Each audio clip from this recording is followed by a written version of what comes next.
한 해가 되기를 기도하고 있습니다. 자, 우리 광고가 상당히 길었는데요. 그러면 오늘 주신 말씀의 은혜를 나누도록 하겠습니다. 오늘은 뒤에 또 성찬식도 있기 때문에 좀 서둘러야 할 것 같아요. 오늘 송구영신 시리즈 그 세 번째 시간으로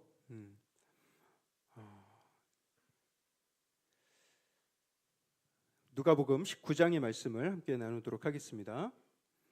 성경을 펴시면서 들으시길 바라겠습니다. 오늘 새해 첫 주일 예배 가운데 우리 성도님들 마음에 새로운 결단과 새로운 도전이 가득하기를 축복합니다.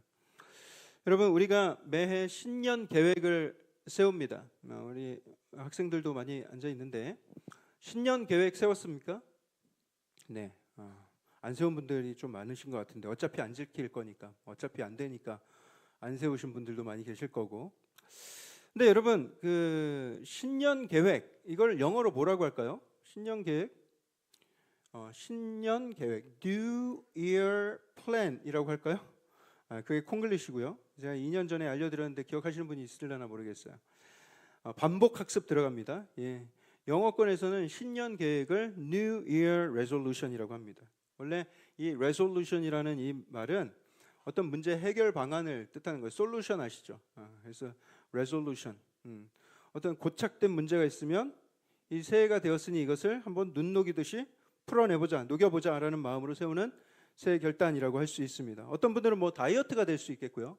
어떤 분들은 소비를 절제하면서 열심히 돈 벌어서 이제 뭐 빚을 좀 청산해보자. 뭐 어떤 분들은 뭐 운동 열심히 해보자. 독서, 뭐 큐티, 기도 생활 뭐 이런 게 있을 수 있겠죠. 송구영신 예배 드린 지가 엊그제 같은데 벌써 5일이 지나서 오늘 1월 5일이 되었습니다. 쏜살같이 날아가는 세월인데 저만 그렇게 느끼는 거 아니시겠죠? 25년 그 닷새 동안 여러분들 세운 그 신년 계획 어떻게 작심삼일이 되지 않게 지금 잘 지켜나가고 계십니까? 여러분, 우리는 신년 계획을 많이 실패하게 됩니다. 아니, 남이 세워준 계획도 아니고 내가 스스로 세운 건데도 불구하고 이 계획을 꾸준히 지켜나가기가 굉장히 어렵습니다. 애초에 우리가 세운 계획이 너무 막연해서 그런 것일까요?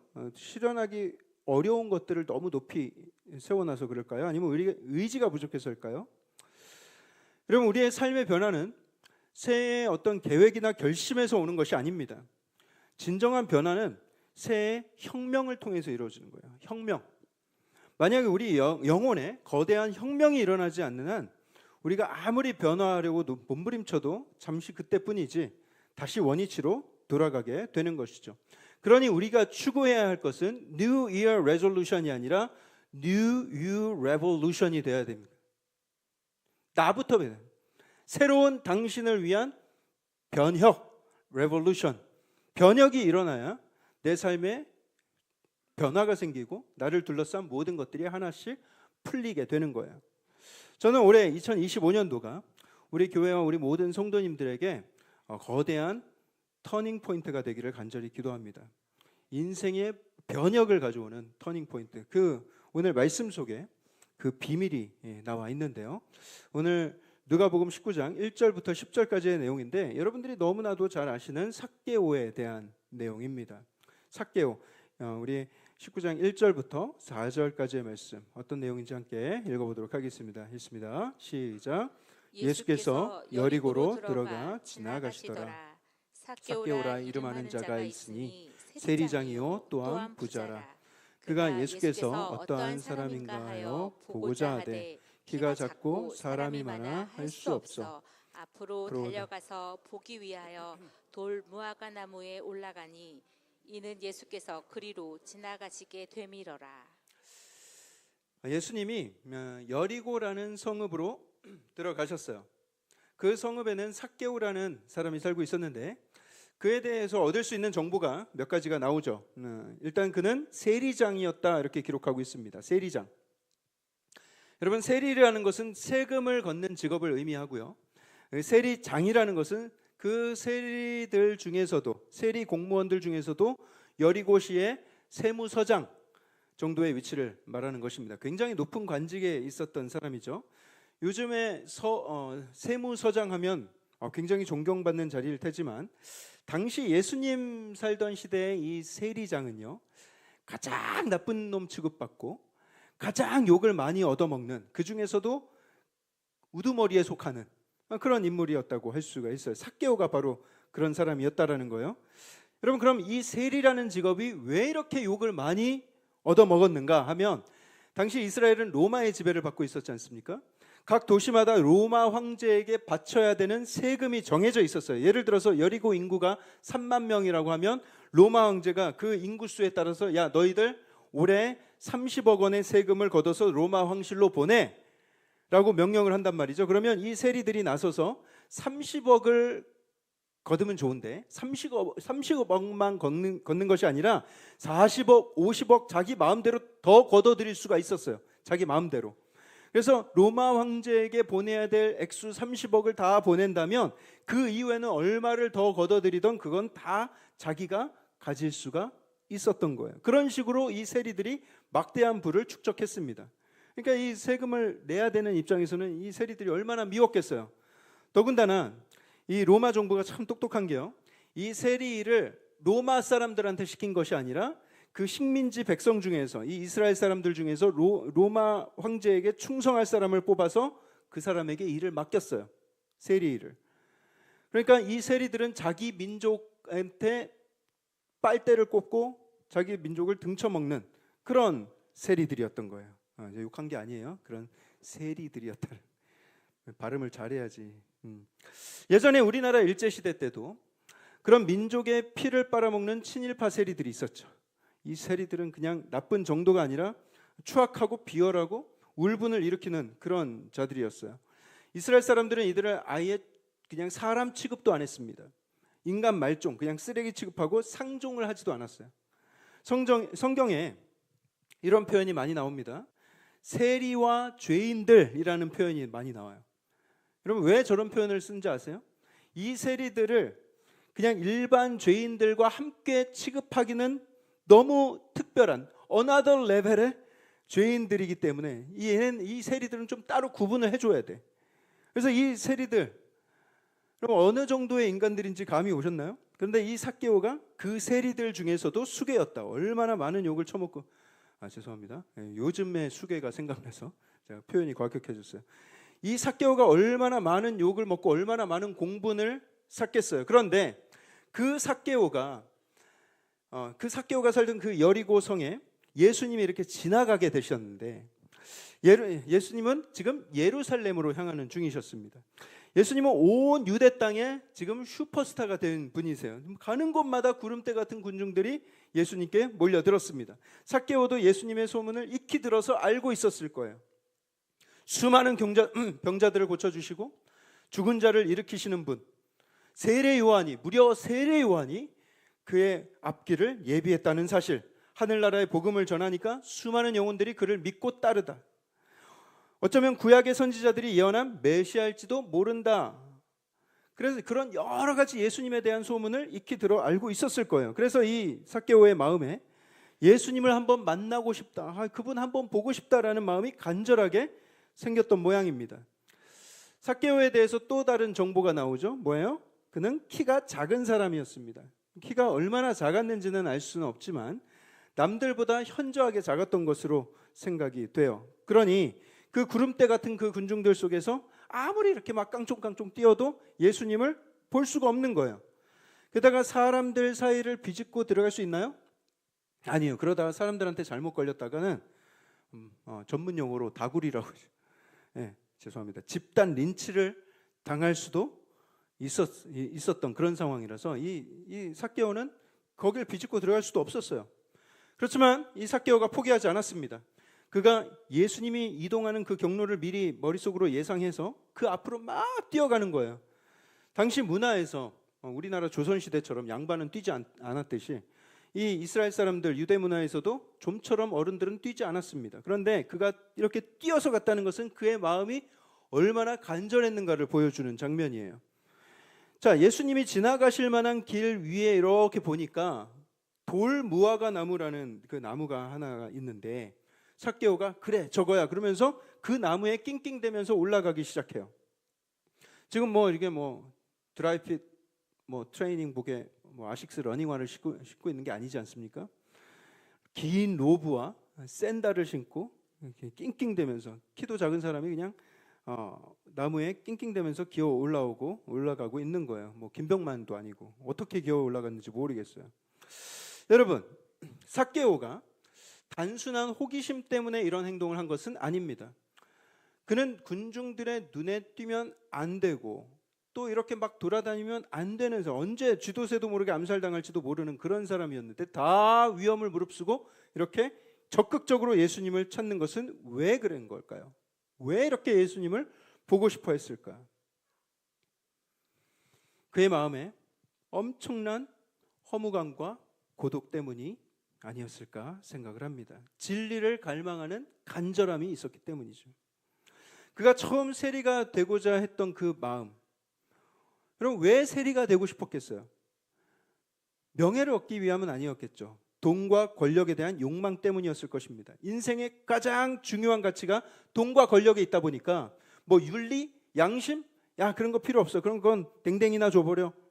돈만 많이 벌 수 있다면 욕 아무리 먹어도 난 상관없어. 이런 마음을 가지고 있었던 것이죠. 그러니까 민족의 등을 쳐먹고 피를 빨아먹으면서도 뭐 가는 곳마다 욕을 얻어먹고 저주를 받으면서도 그 직업을 놓지 못하고 있었던 것이죠. 돈을 얻고 나면은 무한한 행복을 얻을 줄 알고 그런 선택을 계속해 나갔을 거예요. 하지만 과연 많은 부가 그를 행복하게 만들어 주었는가? 부가 많으면 행복해지는가? 실제로 많은 사회 심리학자들이 이 부와 행복의 그 연관 관계에 대해서 연구를 많이 했습니다. 거의 세계 모든 나라에서 이 학자들이 이런 비슷한 연구를 했다고 봐도 되는데요. 놀라운 것은 세계 어느 나라든 다 비슷한 그래프가 도출이 되는데 한번 보여주시겠어요? 이게 2010년도에 서울시에서 조사한 그래프인데 굉장히 단순화시켜 놓은 거예요.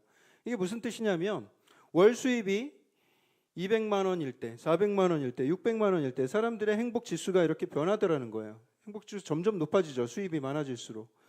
그런데 어느 시점에 가서 이게 15년 전이니까 어느 시점에 가서 이 행복 지수가 더 늘어나기는커녕 어때요? 조금 더 감소하고 있죠. 이게 그 KBS 다큐멘터리에서 나온 그래프를 제가 따온 건데요. 이건 믿을 만한 자료예요. 왜냐하면 굉장히 유식한 분이 조사를 해서 염유식 교수님께서 조사를 하셨어요. 좀 더 디테일한 그래프를 또 보여드릴게요. 하나 더 보여주세요. 이거는 전 세계 자료입니다. 각 대륙별로 동남아시아, 아프리카, 유럽 다 비슷비슷한 그래프인데 이렇게 그래프가 상승하다가 꺾이는 그 지점이 있죠. 그게 다 달라요. 왜 그래요? 다 생활 수준이 다르기 때문에. 동남아 같은 경우에는 이 정도, 또 우리 동아시아 같은 경우에는 그보다 조금 더 많은. 그래서 8만 불, 이게 8만 불 정도 되는 그 소득에서 이렇게 되는 것을 볼 수가 있습니다. 세계 평균을 보시면 다 그래프가 다 요 위에서 한 번씩 이렇게 어느 선에서는 더 이상 상승하지 않고 감소하는 것을 우리가 볼 수가 있어요. 자, 이 그래프를 보면서 우리가 알 수 있는 사실은 무엇입니까? 8만 불, 최소한 1억은 있어야 우리가 행복할 수 있겠구나 입니까? 그 전까지는 완전한 행복에 이르는 것이 아니구나, 더 노력해야 되겠구나 이겁니까? 아니죠. 이 그래프에서 봐야 될 것은요, 우리의 삶에 행복과 안정을 느끼는 것은 삶이 기본적으로 어느 정도까지 채워질 때까지 뿐이고, 돈이 많으면 많을수록 계속해서 더 행복해질 거라는 생각은 착각이라는 거예요. 오히려 어느 시점부터는 오히려 그 반대다. 돈이 많으면 많을수록 어느 시점부터는 행복이 더 감소하더라. 그러니 가난하든 부하든, 이제 그만 보여주셔도 됩니다. 가난하든 부하든 지금 여러분들의 삶에 만족을 못 느끼고 행복을 못 느끼고 감사하지 못하고 기쁨 가운데 살지 못하고 살아간다면, 지금 여러분들이 그렇게 살아간다면 돈이 많아져도 결국엔 또 마찬가지라는 거예요. 여러분, 삭개오를 보십시오. 돈이 지금 산더미처럼 쌓여 있는 사람입니다. 궁정 같은 집에서 호의호식하면서 살았어도 잃을까봐 불안하고 뺏길까봐 두렵고 늘 노심초사하면서 살아가는 거예요. 그렇게 염원하던 부를 얻었지만 영혼의 허한 느낌은 오히려 더 커가는 것이죠. 끝도 없는 영혼의 갈급함을 느끼고 있는 것입니다. 그는 더 이상 돈이 필요하지 않았어요. 이제 왜냐? 더 이상의 부는 그에게 별로 큰 의미가 없었어요. 더 많이 쌓는다고 해서 그가 더 행복해지는 것은 아니라는 것은 그가 이미 깨닫고 있었을 것입니다. 이제 그에게 간절히 필요한 것은 구원이었어요. 그에겐 구원자가 필요했습니다. 그리고 어쩌면 저 예수라는 분이라면 나에게 궁극적인 구원을 주실 수 있지 않을까? 나에게 참 만족을 주실 수 있지 않을까? 그런 분이 마을에 나타나게 된 거예요. 이 예수님의 소식을 듣고는 그래서 만사 다 제껴두고 그분을 꼭 만나고 싶어 했던 것이죠. 여러분, 이 삭개오의 모습을 보면서 여러분들 자신의 모습을 한번 비추어 보시길 바랍니다. 여러분들도 구원이 필요하지 않으십니까? 여러분들의 영혼의 허함과 그 갈급함을 해소해 줄 영원한 생명을 주시는 구원자가 필요로 하지 않으세요? 여러분, 무엇으로 여러분들의 그 영혼의 갈급함과 영혼의 허함을 채울 수 있다고 생각을 하십니까? 목사님, 저는 아직 삭개오만큼 많은 부를 누리지 못했기 때문에 돈을 좀 더 벌어보면 그때 알 것 같습니다. 나도 삭개오처럼 돈이 많아졌을 때 그 마음이 어떤 건지 참 궁금합니다. 그 허한 느낌이 뭔지 좀 알고 싶습니다. 이런 분들 한 분도 없길 바라요. 삭개오가 욕망에 사로잡혀서 죄 가운데 살아갈 때 뭐 돈에 미쳐서 밥을 먹는지 욕을 먹는지 그렇게 살아갈 때 그 인생에서 놓쳐버렸던 소중한 것들을 한번 잘 생각해 보세요. 뭘 놓치고 살았는가 그가. 그 한 번 있는 인생의 기회 가운데 하나님의 마음을 기쁘게 하고 하나님의 영광을 위해서 하루하루 의미 있게 살 수도 있었던 그 시간들이었는데 그는 인생의 그런 욕망들, 인생의 그 더러운 욕심들 때문에 눈이 멀어서 그 소중한 기회들을 다 낭비해버린 거예요. 하나님과 동행할 수 있는 그 기회들을 낭비해버린 거예요. 물론 그가 이제라도 예수님을 찾고 이제 변하지 않는 행복과 평강을 알게 되는 것은 너무나도 큰 축복이 될 테지만, 지금에서라도 찾은 것은 너무나 큰 축복이지만 그 인생에 놓쳐버린 시간은 그에게 다시 돌아오지 않습니다. 여러분, 우리가 이 한 번뿐인 짧은 인생 살면서 신기루 같은 꿈을 쫓아서 계속해서 엉뚱한 길을 헤매인다면 여러분, 그 시간이 얼마나 우리에게 아까운 시간이 되겠어요. 또 오늘 본문 5절과 6절 말씀도 우리 함께 읽어보도록 하겠습니다. 5절 6절 함께 있습니다. 시작. 예수께서 그곳에 이르사 쳐다보시고 이르시되 삭개오야 속히 내려오라. 내가 오늘 내 집에 유하여야 하겠다 하시니 급히 내려와 즐거워하며 영접하거늘. 예수님이 어쩌다가 우연찮게 그를 발견하신 것이 아니라 그를 쳐다보셔서 주시하셨어요. 그리고 말씀하십니다. 삭개오야, 너 냉큼 내려와라. 내가 오늘은 너의 집에 가서 머물러야 되겠다 말씀을 하셨어요. 마치 급한 일이 있는 것처럼 속히 내려오라 말씀하시는 거예요. 어차피 그 집에 들어가실 거면 뭐 급할 게 뭐가 있어요. 그런데 예수님은 그 영혼의 갈급함을 보시고 조금 더 지체하길 원하지 않으시는 거예요. 단 1분이라도 1초라도 빨리 그를 만나고 싶었던 것이죠. 그 영혼의 갈급한 심령을 보고 안타까움을 느끼시는 예수님. 예수님은 우리를 바라보실 때도 동일한 마음으로 바라보세요. 우리를 속히 만나길 원하십니다. 그게 예수님의 마음, 예수님의 열정이에요. 여러분, 그런 예수님의 열정은 앞으로도 변하지 않을 것입니다. 예수님은 오늘도 상한 심령, 그 갈급한 영혼을 안타깝게 여기고 계시고 그를 만나길 원하고 계세요. 하지만 문제는 그 부르심에 반응하는 우리의 태도예요. 과연 예수님이 날 오라 하실 때 나는 삭개오처럼 속히 내려가서 예수님을 영접하겠는가? 이미 예수님이 여러분들에게 찾아오셨는데 영접하지 않은 분들이 많이 계실 것 같아요. 여러분, 삭개오라는 이름의 뜻은 깨끗하다, 순결하다라는 뜻을 가지고 있습니다. 삭개오는 자기 이름 굉장히 부담스러웠을 거예요. 난 순결하지 못한데, 나 깨끗하지 못한데, 죄인들 중에서도 난 세계 랭킹 1, 2위를 달리고 있는데, 그런데 예수님은 그 삭개오 의인아 순결한 자야라는 그 이름을 너무나 자연스럽게 불러주시는 거예요. 의로운 자야 속히 내려와라. 그 따뜻한 음성에 삭개오는 뭐에 흘린 듯이 그냥 나무에서 내려와서 흥분하고 기뻐하면서 자기 집으로 예수님을 모셔갔습니다. 이제 그 집에서 어떤 일이 벌어지는지 한번 살펴보도록 할 텐데, 우리 8절 말씀 함께 읽겠습니다. 8절 시작. 삭개오가 서서 주께 여짜오되 주여 보시옵소서, 내 소유의 절반을 가난한 자들에게 주겠사오며 만일 누구의 것을 속여 빼앗은 일이 있으면 내 갑절이나 갚겠나이다. 삭개오의 집에서 시간이 얼마나 흘렀는지는 잘 모르겠어요. 얼마나 같이 있었는지. 근데 만 하루가 채 되지 않은 상태에서 그가 선포합니다. 주여라고 예수님을 부르죠. 예수님을 주라고 불렀어요. 이게 뭐예요? 그의 삶의 주인이 바뀌었습니다. 이전의 주인은 뭐였어요? 돈과 권력이었어요. 그것이 자기의 정체성이라고 믿고 살았어요. 그것이 자기의 인생의 목표이자 전부였어요. 하지만 예수님을 만난 뒤로 그의 내면에 큰 정권 교체가 이루어진 것입니다. 이제 예수님이 그 보좌에 앉게 된 거예요. 예수님이 주인된 인생으로 변화되었다. 그렇게 삶의 주인이 바뀌고 나서 우선순위가 바로 잡히니까 그의 삶에 구체적인 결단이 생기기 시작합니다.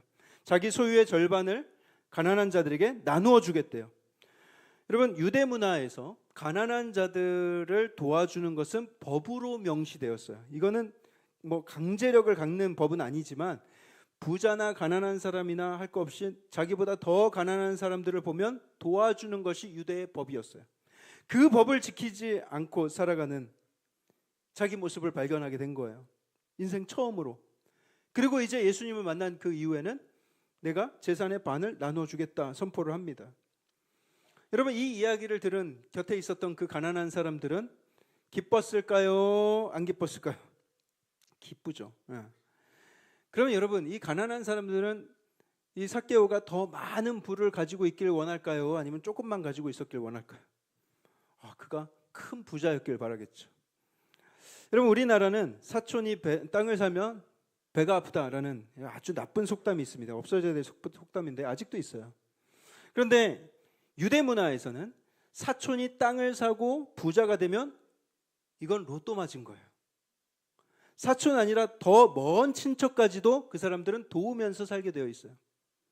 그래서 내가 어려워져서 도움을 청한다면 그 사람은, 나보다 더 잘 사는 그는 나를 도와줄 수밖에 없는, 그게 법이에요. 그럼 내 사촌이 부자가 되면 배가 아파요? 안 아파요? 기뻐하죠. 함께 기뻐하는 거예요.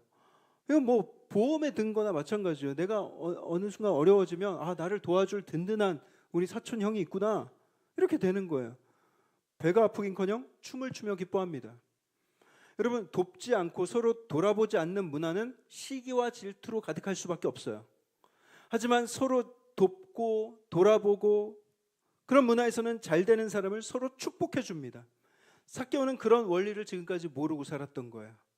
밥도 혼자 먹고 혼자 돈 쓰고. 하지만 예수님이 그의 친구가 되어주시는 그 순간부터 그는 함께하는 기쁨이 무엇인지를 알게 되는데, 왜 그래요? 그의 안에 변혁이 일어나기 때문에. 그가 또 말하죠. 만일 누구의 것을 속여 빼앗은 일이 있으면 내가 네 갑절이나 갚겠나이다. 내가 어떤 부당한 이익을 취했으면 4배로 갚겠다는 거예요. 이거는 구약의 율법에 명시된, 구약의 율법이 명령한 것보다 훨씬 많은 배상입니다.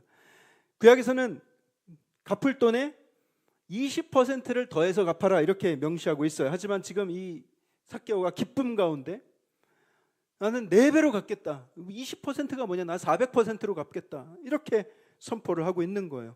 예수님이 주인 되니까 이제 더 이상 나의 주인은 돈이 아니니까 그렇게 해도 아깝기는커녕 그냥 즐거운 거예요.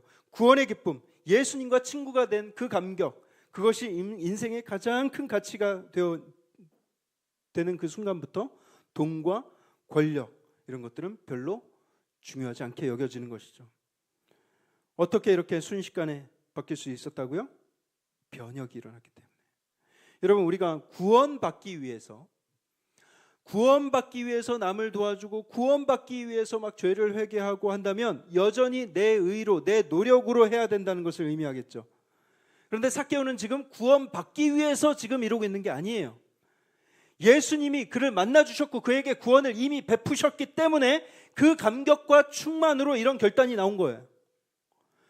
여러분, 예수님이 그를 언제 만나 주셨어요? 그가 회개하고 예수님 앞에 퍽 무릎 꿇고 막 눈물을 흘리는 그 순간에 예수님이 만나 주셨나요? 아니에요. 여전히 세리라는 그 세리 옷을 입고 있을 때, 여전히 그 세리장의 신분을 가지고 있을 때 예수님이 그를 찾아가 만나 주신 거예요.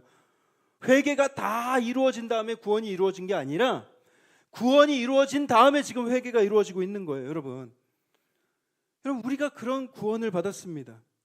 예수님께서 우리를 찾아와 우리의 친구가 되어주셨을 때 우리는 더 이상 갈급해하지 않아도 되는 거예요. 불안하거나 마음이 허할 필요가 없는 거예요. 완전한 기쁨, 샘솟듯 흘러넘치는 기쁨으로 가득하게 되는 것이죠. 새로운 결단이 먼저 일어난 것이 아니라 새로운 변혁이 먼저 일어나야 된다. 여러분, 우리의 삶에는요, 여러분들이 세우신 결단도 좋고 새 신년 계획도 좋고 변화하려는 의지, 금연, 금주, 그런 의지 다 좋아요. 그런데 여러분들 자신에게 변혁이 일어나지 않으면 우리는 또 원래 그 자리로 다시 되돌아가게 될 것입니다. 그래서 여러분, 우리는 그리스도를 만나야 하는 거예요. 우리에게 필요한 것은 돈이 아니라 구원자입니다. 우리의 갈급함과 절망 속에서 나를 구원하실 우리 그리스도 예수가 필요한 거예요. 그리고 그 안에 내가 지금 내 안에 가지고 있었던 그 수많은 욕망들, 그 더러운 욕심들, 세상적인 바람들, 예수님을 만나야 그게 헛되다는 것을 깨달을 수가 있게 되는 거예요. 그 돌무화과 나무, 여러분, 그 얼마나 큰 나무인지는 잘 모르겠어요. 얼마나 오래된 나무인지도 잘 모르겠어요. 아마 사람이 타고 올라갈 정도면 상당히 오랜 시간 거기에 있었을 거예요.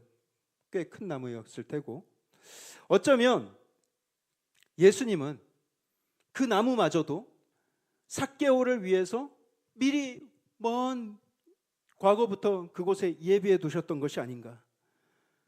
때가 되면 삭개오 이놈이 나를 찾을 텐데 그때 이 나무가 필요할 거야 하면서 그곳에 나무를 두신 것이 아닌가. 여러분, 하나님의 사랑은 너무나 섬세하십니다. 여러분, 예수님이 예루살렘으로 가시는 그 바쁜 여정에 굳이 수많은 군중들이 따라붙는 그 귀찮은 그 가운데서도 여리고 시내를 관통하신 이유가 무엇이었을까요? 삭개오를 만나 주시기 위해서. 그 한 영혼, 그 방황하는 영혼 긍휼히 여기심으로 그를 만나 주시고 그를 살려 주시기 위해서 그 여리고를 통과하시는 거예요. 여러분, 우리 인생의 수많은 문제들, 해결될 것 같지 않은 많은 문제들이 있을 수 있어요. 2024년도가 지나고 2025년 새해가 되었는데도 불구하고 우리 인생의 문제는 여전히 남아있죠. 인간적인 방법으로 해결하려는 시도, 여러분들의 새로운 결단 다 좋습니다. 그런데 지금 여러분들을 만나고 싶어 하시는 예수님을 붙드셔야 돼요. 그분을 놓치시면 안 돼요. 예수님을 만나면 변혁이 일어나게 되어 있습니다. 그리고 삭개오처럼 그 우리 삶의 변화가 굉장히 구체적으로 일어나게 될 거예요. 여러분, 오늘 설교 제목 뭐예요? Cling on to Christ. 주를 붙들라입니다. 그리스도를 붙들라. 이 클링이라는 단어, 붙들다, 기대어 매달리다 이런 뜻이 있어요. 아이가 엄마를 찾으면서 계속 엄마한테 앵겨 붙는 그런 걸 상상하시면 돼요. 이 클링이라는 단어가 이렇게 좀 부정적으로 쓰이기도 하는데, 집착하고 엉겨 붙고, 제가 더 다른 무난한 단어들을 사용할 수도 있었지만 새해 더 강력하게 예수님을 붙들어야 한다는 의미에서 굳이 이 클링이라는 단어를 사용한 거예요. 여러분, 다른 모든 신년 계획들 다 여러분들이 다 작심삼일이 되어버린다고 해도 내 안에 참된 기쁨, 참된 구원, 흘러넘치는 감격과 은혜 주시는 이 예수님만큼은 끝까지 붙으셔야 된다. Cling on to Christ. 끝까지 붙으셔라. 여러분, 예수님을 찾기 위해서, 예수님을 만나기 위해서 여러분 어디로 가야 돼요? 돌무화과 나무에 올라가야죠. 여러분들이 예수님을 만날 수 있는 여러분들만의 돌무화과 나무는 어디입니까? 여러분, 여러분들의 기도의 자리가 바로 그 돌무화과 나무입니다. 여러분들 방에, 여러분들의 집에 골방에서, 여러분들의 직장의 사무실에서, 아니면 여러분들이 혼자만 있을 수 있는 어떤 여러분들만의 공간에서 하나님을 찾는 그곳이 여러분들의 돌무화과 나무가 되는 거예요. 예수님 만나는 자리입니다. 예수님이 그곳을 주시하고 계세요. 또 예배의 자리가 돌무화과 나무입니다. 나를 구원하실 이에 대한 간절함을 가지고 예수님 만나고 싶은 그 사모함을 가지고 예배의 자리, 기도의 자리에 나오실 때 예수님을 만나서 여러분들의 삶에 놀라운 변혁이 일어나고 변화가 일어나게 될 줄 믿습니다. 그러니 여러분 새해에는 예수님을 붙드는 거예요. 기도의 자리에 서서, 예배의 자리에 서서. 예배의 자리 소홀하게 여기지 마세요. 이번 신년 부흥에 여러분 사모하는 마음으로 오세요. 여러분 변혁이 일어나야죠. 언제까지 우리가 계속해서 욕망의 노예로 우리의 욕심 따라서 살아가겠습니까? 여러분 이제 새로운 변화를 이루어야 하지 않겠습니까? 새로운 인생 되어야 되지 않겠어요? 하나님을 주인으로 붙잡고 살아가는 우리의 삶에 하나님의 임재, 새로운 은혜, 새로운 기쁨, 참된 소망이 풍성하게 넘치는 2025년도 한 해가 되기를 주님의 이름으로 축복합니다.